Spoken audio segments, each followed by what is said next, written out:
कौन कहता है कि आसमां में सुराख हो नहीं सकता, एक पत्थर तो तबीयत से उछालो यारों। ये पंक्तियां सटीक बैठती है नेपोलियन बोनापार्ट के चरित्र पर। जी हाँ दोस्तों, आज हम बात कर रहे हैं वीडियो में नेपोलियन बोनापार्ट के बारे में। उससे पहले आप सभी का बहुत बहुत स्वागत हमारे YouTube चैनल इंडो स्टोरी में। तो शुरू करते हैं आज की वीडियो। दोस्तों, नेपोलियन बोनापार्ट, जिसे नेपोलियन के नाम से भी जाना जाता है, ये एक फ्रांसीसी नेता और सम्राट थे जिन्होंने 19वीं शताब्दी की शुरुआत में यूरोप के अधिकांश हिस्सों पर विजय प्राप्त की थी। कॉर्सिका द्वीप पर जन्मे नेपोलियन फ्रांसीसी क्रांति के दौरान सेना के रैंकों के माध्यम से तेजी से बढ़े। सन 1799 के तख्तापलट में फ्रांस में राजनीतिक सत्ता पर कब्जा करने के बाद उन्होंने 1804 में खुद को सम्राट का ताज पहनाया। चतुर, महत्वाकांक्षी और एक कुशल सैन्य रणनीतिकार नेपोलियन ने यूरोपीय राष्ट्रों के विभिन्न गठबंधनों के खिलाफ सफलतापूर्वक युद्ध छेड़ा और अपने साम्राज्य का विस्तार किया। हालांकि सन 1812 में रूस के विनाशकारी फ्रांसीसी आक्रमण के बाद नेपोलियन ने 2 साल बाद सिंहासन छोड़ दिया और एल्बा द्वीप पर निर्वासित हो गया। सन 1815 में वो अपने 100 दिनों के अभियान के संक्षेप में सत्ता में लौट आए। वाटरलू की लड़ाई में करारी हार के बाद उन्होंने एक बार फिर त्याग दिया और उन्हें सेंट हेलेना के दूरस्थ द्वीप में निर्वासित कर दिया गया, जहां 51 वर्ष की आयु में उनकी मृत्यु हो गई। तो दोस्तों, चौंकिए मत, आगे इनके बारे में और भी जानकारी है, बस आप हमारे साथ यूं ही वीडियो में बने रहिए। नेपोलियन बोनापार्ट का जन्म 15 अगस्त सन 1769 को कोर्सिका के भूमध्य सागरीय द्वीप अजासियो में हुआ था। वो कार्लो बोनापार्ट और लेटिजिया रोमालिनो बोनापार्ट की दूसरी संतान थी और वो 8 भाई बहन थे। हालांकि उनके माता पिता नाबालिग कोर्सिकन कुलीनता के सदस्य थे, लेकिन उनका परिवार अमीर नहीं था। नेपोलियन के जन्म से 1 साल पहले फ्रांस ने इटली के जेनोवा शहर राज्य से कोर्सिका का अधिग्रहण किया। नेपोलियन ने बाद में अपने अंतिम नाम की एक फ्रांसीसी वर्तनी अपनाई, एक लड़के के रूप में, और उन्होंने फ्रांस के एक स्कूल में भाग लिया जहां उन्होंने फ्रांसीसी भाषा सीखी और सन 1785 में एक फ्रांसीसी सैन्य अकादमी से स्नातक की उपाधि प्राप्त की। इसके बाद वो फ्रांसीसी नेता के एक तोपखाने रेजिमेंट में 2nd लेफ्टिनेंट बन गए। फ्रांसीसी क्रांति 1789 से शुरू हुई और 3 साल के भीतर क्रांतिकारियों ने राजशाही को उखाड़ फेंका और एक फ्रांसीसी गणराज्य घोषित किया। क्रांति के शुरुआती वर्षों के दौरान नेपोलियन बड़े पैमाने पर कोर्सिका में सेना और घर से छुट्टी पर था, जहां वो लोकतंत्र समर्थक राजनीतिक समूह जैकोबिन से संबद्ध हो गया। सन 1793 में राष्ट्रवादी कोर्सिकन गवर्नर पोस्काले पाओली के साथ संघर्ष के बाद बोनापार्ट परिवार अपने मूल द्वीप से मुख्य भूमि फ्रांस भाग गया, जहां नेपोलियन सैन्य कर्तव्यों पर लौट आया। फ्रांस में नेपोलियन क्रांतिकारी नेता मैक्सिमिलियन रॉबेस्पियर के भाई ऑगस्टिन रॉबेस्पियर के साथ जुड़ गया, जो एक जैकोबिन था, जो आतंक के शासनकाल के पीछे एक प्रमुख बल था, जो क्रांति के दुश्मनों के खिलाफ हिंसा की अवधि थी। इस समय के दौरान नेपोलियन को सेना में ब्रिगेडियर जनरल के पद पर पदोन्नत किया गया। हालांकि रॉबेस्पियर के सत्ता से गिरने और जुलाई 1794 में गिलोटीन के बाद नेपोलियन को भाइयों के साथ अपने संबंधों के लिए कुछ समय के लिए नजरबंद कर दिया गया था। सन 1795 में नेपोलियन ने पेरिस में क्रांतिकारी सरकार के खिलाफ एक शाही विद्रोह को दबाने में मदद की और उसे प्रमुख जनरल के रूप में पदोन्नत किया गया।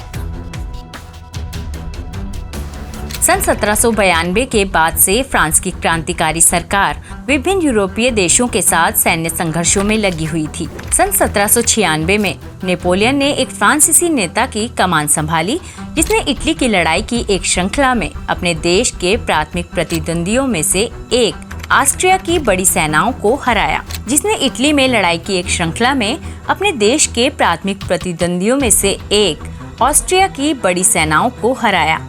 सन 1797 में फ्रांस और ऑस्ट्रिया ने कैंपो फर्मियो की संधि पर हस्ताक्षर किए, जिसके परिणाम स्वरूप फ्रांसीसी के लिए क्षेत्रीय लाभ हुआ। अगले वर्ष निर्देशिका 5 व्यक्ति समूह, जिसने 1795 से फ्रांस पर शासन किया था, उसने नेपोलियन को इंग्लैंड पर आक्रमण का नेतृत्व करने की पेशकश की। नेपोलियन ने निर्धारित किया कि फ्रांस की नौसेना बल अभी तक बेहतर ब्रिटिश रॉयल नेवी के खिलाफ जाने के लिए तैयार नहीं थे। इसके बजाय उन्होंने भारत के साथ ब्रिटिश व्यापार मार्गों को मिटाने के प्रयास में मिस्र पर आक्रमण का प्रस्ताव रखा। नेपोलियन के सैनिकों ने जुलाई 1798 में पिरामिड की लड़ाई में मिस्र के सैन्य शासकों मामलुकों के खिलाफ जीत हासिल की। जल्द ही अगस्त 1798 में नील नदी की लड़ाई में अंग्रेजों द्वारा उनके नौसैनिक बेड़े को लगभग नष्ट कर दिए जाने के बाद उनकी सेनाएं फंस गई। सन 1799 की शुरुआत में नेपोलियन की सेना ने ओटोमन साम्राज्य शासित सीरिया पर आक्रमण शुरू किया, जो आधुनिक इजराइल में स्थित एकड़ की एक असफल घेराबंदी के साथ समाप्त हुआ। उस गर्मी में फ्रांस में राजनीतिक स्थिति अनिश्चितता से चिन्हित होने के साथ कभी महत्वाकांक्षी और चालाक नेपोलियन ने मिस्र में अपनी सेना को छोड़ने और फ्रांस लौटने का विकल्प चुना। नवंबर 1799 में 18 ब्रूमेयर के तख्तापलट के रूप में जाने जाने वाली एक घटना में नेपोलियन एक समूह का हिस्सा था जिसने फ्रांसीसी निर्देशिका को सफलतापूर्वक उखाड़ फेंका था। निर्देशिका को 3 सदस्यीय वाणिज्य दूतावास के साथ बदल दिया गया था और 5 साल नेपोलियन पहला कौंसल बन गया, जिससे वो फ्रांस का मुख्य राजनीतिक व्यक्ति बन गया। जून 1800 में मारेंगो की लड़ाई में नेपोलियन की सेनाओं ने फ्रांस के 12 मासी दुश्मनों में से एक ऑस्ट्रियाई लोगों को हराया और उन्हें इटली से बाहर निकाल दिया। जीत ने पहले कौंसल के रूप में नेपोलियन की शक्ति को मजबूत करने में मदद की। इसके अतिरिक्त 1802 में अमीन्स की संधि के साथ युद्ध से थके हुए ब्रिटिश फ्रांसीसी के साथ शांति के लिए सहमत हुए। नेपोलियन ने क्रांतिकारी फ्रांस में स्थिरता बहाल करने के लिए काम किया। उन्होंने सरकार को केंद्रीकृत किया, बैंकिंग और शिक्षा जैसे क्षेत्रों में सुधार किया, समर्थित विज्ञान और कला और अपने शासन और पॉप के बीच संबंधों में सुधार करने की मांग की, जो क्रांति के दौरान पीड़ित थे। जो उनकी सबसे महत्वपूर्ण उपलब्धियों में से एक नेपोलियन कोड था, जिसने फ्रांसीसी कानून प्रणाली को सुव्यवस्थित किया। आज भी फ्रांसीसियों ने नागरिक कानून की नींव बनाना जारी रखा है। सन 1802 में एक संवैधानिक संशोधन ने नेपोलियन को जीवन के लिए पहला कौंसल बना दिया। 2 साल बाद 1804 में उन्होंने पेरिस में नोट्रे डेम के कैथेड्रल में एक भव्य समारोह में खुद को फ्रांस के सम्राट का ताज पहनाया। सन 1796 में नेपोलियन ने जोसेफिन डी ब्यूर्निस से शादी की, जो एक स्टाइलिश विधवा थी जो उससे 6 साल बड़ी थी और उसके 2 किशोर बच्चे भी थे। एक दशक से अधिक समय के बाद 1809 में नेपोलियन की महारानी जोसेफिन के साथ अपनी कोई संतान नहीं होने के बाद उन्होंने अपनी शादी को रद्द कर दिया ताकि वो एक नई पत्नी ढूंढ सके और एक उत्तराधिकारी पैदा कर सके। सन 1810 में उन्होंने ऑस्ट्रिया के सम्राट की बेटी मैरी लुइस से शादी की और अगले वर्ष उन्होंने अपने बेटे Napoleon François Joseph Charles Bonaparte को जन्म दिया, जिसे नेपोलियन द्वितीय के रूप में जाना जाने लगा और उसे रोम के राजा की उपाधि दी गई। मैरी लुइस के साथ अपने बेटे के अलावा नेपोलियन के कई नाजायज बच्चे भी थे।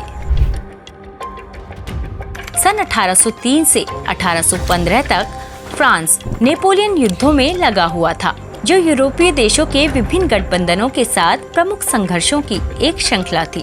सन 1803 में आंशिक रूप से भविष्य के युद्धों के लिए धन जुटाने के साधन के रूप में नेपोलियन ने उत्तरी अमेरिका में फ्रांस के लुइसियाना क्षेत्र को $15 मिलियन में नव स्वतंत्र संयुक्त राज्य अमेरिका को बेच दिया। एक लेनदेन जिसे बाद में लुइसियाना खरीद के रूप में जाना जाने लगा। अक्टूबर 1805 में अंग्रेजों ने ट्राफल्गर की लड़ाई में नेपोलियन के बड़े बेटे का सफाया कर दिया। हालांकि उसी वर्ष दिसंबर में नेपोलियन ने ऑस्टरलिट्ज की लड़ाई में सबसे बड़ी जीत में से एक हासिल की, जिसमें उनकी सेना ने ऑस्ट्रियाई और रूसियों को हराया। जीत के परिणाम स्वरूप पवित्र रोमन साम्राज्य का विघटन हुआ और राइन के परिसंघ का निर्माण हुआ। 1806 की शुरुआत में नेपोलियन ने ब्रिटिश व्यापार के खिलाफ यूरोपीय बंदरगाह की नाकाबंदी की तथा कथित महाद्वीपीय प्रणाली की स्थापना के साथ ब्रिटेन के खिलाफ बड़े पैमाने पर आर्थिक युद्ध छेड़ने की मांग की। सन 1807 में प्रशिया के फ्रीडलैंड में रूसियों के खिलाफ नेपोलियन की हार के बाद अलेक्जेंडर को एक शांति समझौते लिटसिट की संधि पर हस्ताक्षर करने के लिए मजबूर किया गया था। सन 1809 में फ्रांसीसी ने वाग्राम की लड़ाई में ऑस्ट्रियाई लोगों को हराया, जिसके परिणाम स्वरूप नेपोलियन के लिए एक और लाभ हुआ। इन वर्षों के दौरान नेपोलियन ने एक फ्रांसीसी अभिजात वर्ग को फिर से स्थापित किया और अपने वफादार दोस्तों और परिवार को बड़प्पन की उपाधियों से नवाजा, क्योंकि उसका साम्राज्य पश्चिमी और मध्य महाद्वीपीय यूरोप के अधिकांश हिस्सों में फैलता रहा।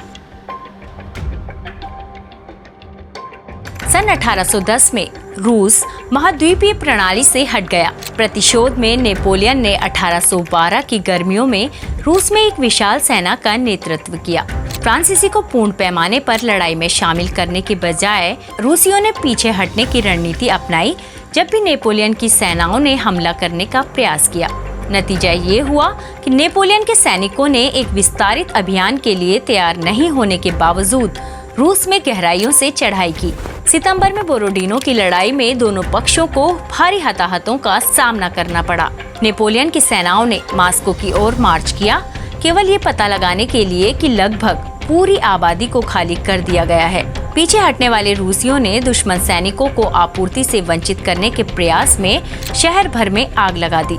आत्मसमर्पण के लिए 1 महीने की प्रतीक्षा के बाद रूसी सर्दियों की शुरुआत का सामना करने वाले नेपोलियन को मास्को से बाहर अपनी भूख थकी हुई सेना को आदेश देने के लिए मजबूर होना पड़ा।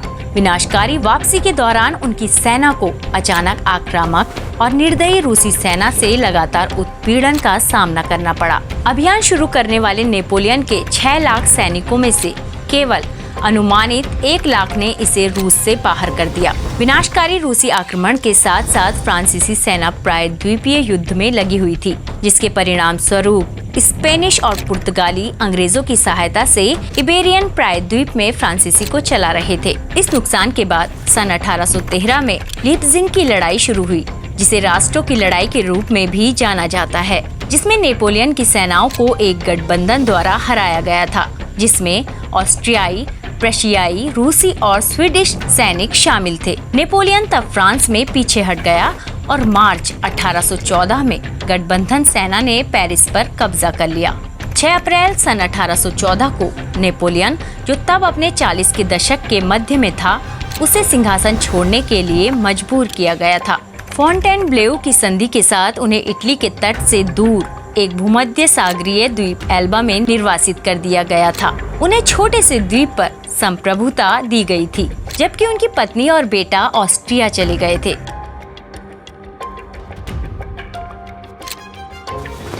26 फरवरी 1815 को निर्वासन में 1 वर्ष से भी कम समय के बाद नेपोलियन एल्बा से बच गया और 1000 से ज्यादा समर्थकों के समूह के साथ फ्रांसीसी मुख्य भूमि के लिए रवाना हुआ।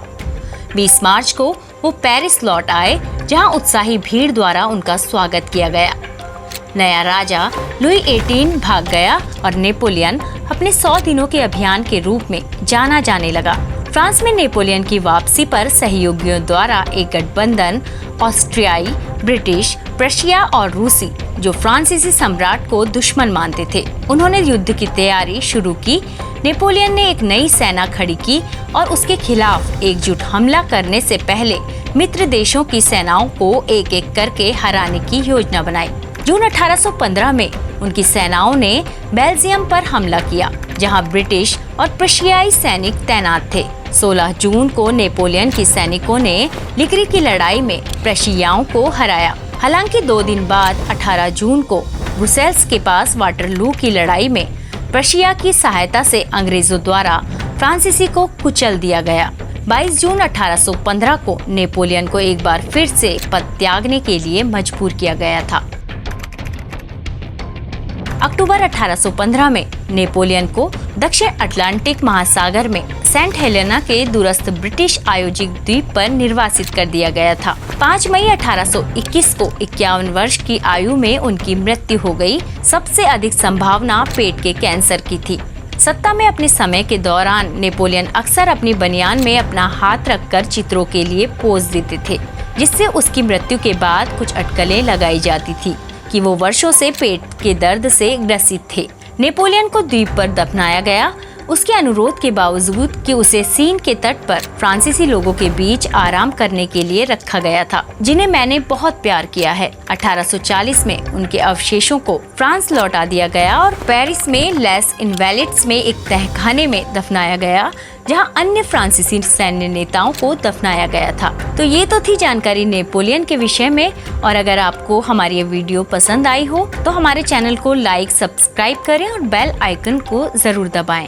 और वीडियो के बारे में आपके क्या विचार हैं, कमेंट बॉक्स में जाकर जरूर बताएं। अगर ये वीडियो आपको पसंद आया हो तो ज्यादा से ज्यादा शेयर करें।